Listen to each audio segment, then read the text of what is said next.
Hi guys, it's Burnt TNT for K and welcome back to the Stanley Parable. Okay, so all of his co-workers were gone. What could it mean? Not sure. Stanley decided to go to the meeting room. What I should Perhaps do to he had get into the simply missed a memo. So I'll just go with it and see if I can do something different. When Stanley came to a set of two open doors, he entered the door on his left. Right, I'm gonna go in here. I've been told there's an ending I should do. But I don't know where it is. Yet there was not a single person here either. Feeling a wave of disbelief, Stanley decided to go up to his boss's office, hoping he might find an answer there. Apparently I'm supposed to wait in here, so... Stanley stepped into the broom closet, but there was nothing here, so he turned around and got back on track. No. I'm supposed to wait here apparently and wait for just everything, so... There was nothing here. No choice to make, no path to follow, just an empty broom closet. No reason to still be here. Well, I'm staying here. Okay, what you said. Yeah, so it's a bit laggy today, guys.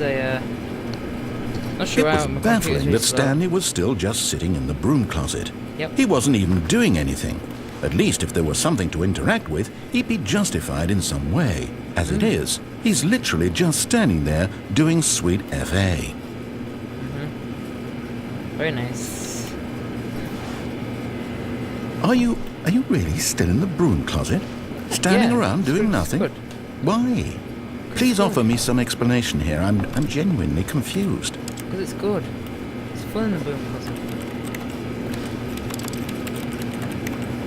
You do realize there's no choice or anything in here, right? If Yeah. I'd said Stanley walked past the broom closet, at least you would have had a reason for exploring it to find out. But it didn't even occur to me because literally this closet is of absolutely no significance to the story whatsoever. I Yeah. never would have thought to mention it. Yeah, I know. Nothing in here, but it's still fun. Who cares? Maybe to you this is somehow its own branching path. Maybe when you go talk about this with your friends you'll say, "Oh, did you get the broom closet ending? The broom closet ending was my favourite." Yeah. I hope your friends find this concerning. No, they won't.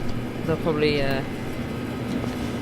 laugh. Stanley was fat and ugly and really stupid. He Yeah. probably only got the job because of a family connection. That's how stupid he is. That or with drug money.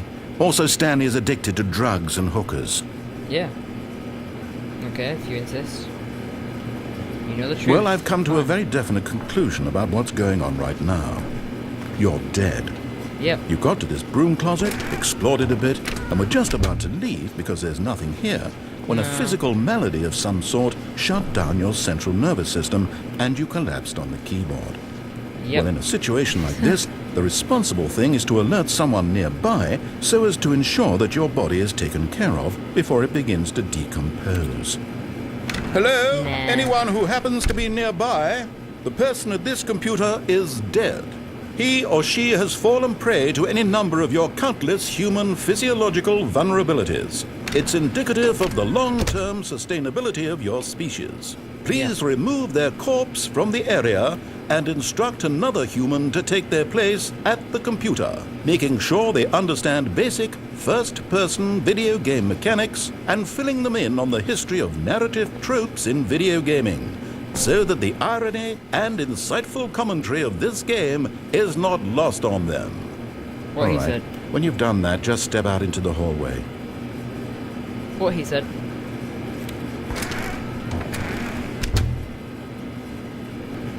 I've been waiting here for ages now, so I'm just gonna go out. Ah, second player. It's good to have you on board. I guarantee you Lol. can't do any worse than the person coming to a staircase. Are you sure? Stanley walked upstairs to his boss's office. That door's locked. Yeah, so upstairs is not where I'm gonna go, really. What is this? It is a note that reads, "Hi, someone." I am not going to read that. You can read it if you want. Pause it and read it. Pause. Okay, close. But Stanley just can't. couldn't do it.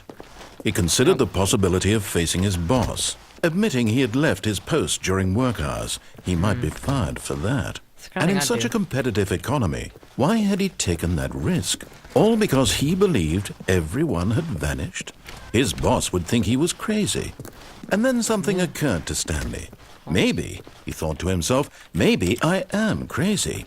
All of my co-workers blinking mysteriously out of existence in a single moment for no reason at all. None of it made any logical sense. And as Stanley pondered this, he began to make other strange observations. For example, why couldn't he see his feet when he looked down? Why did doors close automatically behind him wherever he went? And for that matter, these rooms were starting to look pretty familiar. Were they simply repeating? No, Stanley said to himself, this is all too strange. This can't be real. And at last, he came to the conclusion that had been on the tip of his tongue. He just hadn't found the words for it. I'm dreaming, he yelled. This is all a dream. Oh, what a relief Stanley felt to have finally found an answer, an explanation. His co-workers weren't actually gone. He wasn't going to lose his job. He wasn't crazy after all. And he thought to himself, I suppose I'll wake up soon. I'll have to go back to my boring real-life job pushing buttons. I may as well enjoy this while I'm still lucid. So, he imagined himself flying and began to gently float above the ground. Whoa. Then he imagined himself soaring through space on a magical star field, and it too appeared. Whee! It was so much fun, The castle and here. Stanley marveled that he had still not woken up. How was he remaining so lucid? And then perhaps the strangest question of them all entered Stanley's head. One he was amazed he hadn't asked himself sooner. Why is there a voice in my head dictating everything that I'm doing and thinking? Now the voice was describing itself being considered by Stanley, who found it particularly strange. I'm dreaming about a voice describing me, thinking about how it's describing my thoughts, he thought.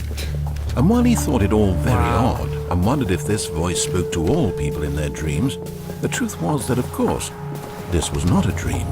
How could it be?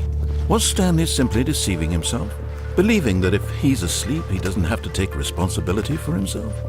Stanley is as awake right now as he's ever been in his life. Now, hearing the voice speak these words was quite a shock to Stanley. Come on, this is boring. After all, he Let knew me for do certain, something. beyond a doubt, that this was in fact a dream. Did the voice not see him float and make the magical stars just a moment ago? How else would the voice explain all that? This voice was a part of himself too. Surely, This if is he could just... complicated. He would prove it. He would prove that he was in control, that this was a dream. So he closed his eyes gently, and he invited himself to wake up. No, wait, no. He felt the cool weight of the blanket on his skin, the press of the mattress on his back, the fresh air of a world outside this one. Yep. Let me wake up, he thought to himself. I'm through with this dream. I wish it to be over. Let me go back to my job. Let me continue pushing the buttons. Please, it's all I want. I want my apartment, and my wife, and my job. All I want is my life exactly the way it's always been. My life is normal. I am normal. Everything will be fine. I am okay. Hooray! What? Stanley began screaming. Please, someone, wake me up. My name is Stanley. I have a boss. I have an office. I am real. Please, just someone tell me I am real. I must be real. I must be. Can anyone hear my voice? Who am I? Who am I? And everything went black. Overreaction. This is the story of a woman named Mariella. What? Mariella woke up on a day like any other. She arose, got dressed, gathered her belongings, and walked to her place of work. But on this particular day, her walk was interrupted by the body of a man who had stumbled through town talking and screaming to himself, and then collapsed dead on the sidewalk. And although she would soon turn to go call for an ambulance, for just a few brief moments she considered the strange man. He was obviously crazy. This much she knew. Everyone knows what crazy people look like. And in that moment, she thought to herself how lucky she was to be normal. I am sane. I am in control of my mind. I know what is real and what isn't. It was comforting to think this, and in a certain way, seeing this man made her feel better. But then she remembered the meeting she had scheduled for that day. The very important people whose impressions of her would affect her career, and by extension, the rest of her life. She had no time for this, so it was only a moment that she stood there, staring down at the body. And then she turned and ran.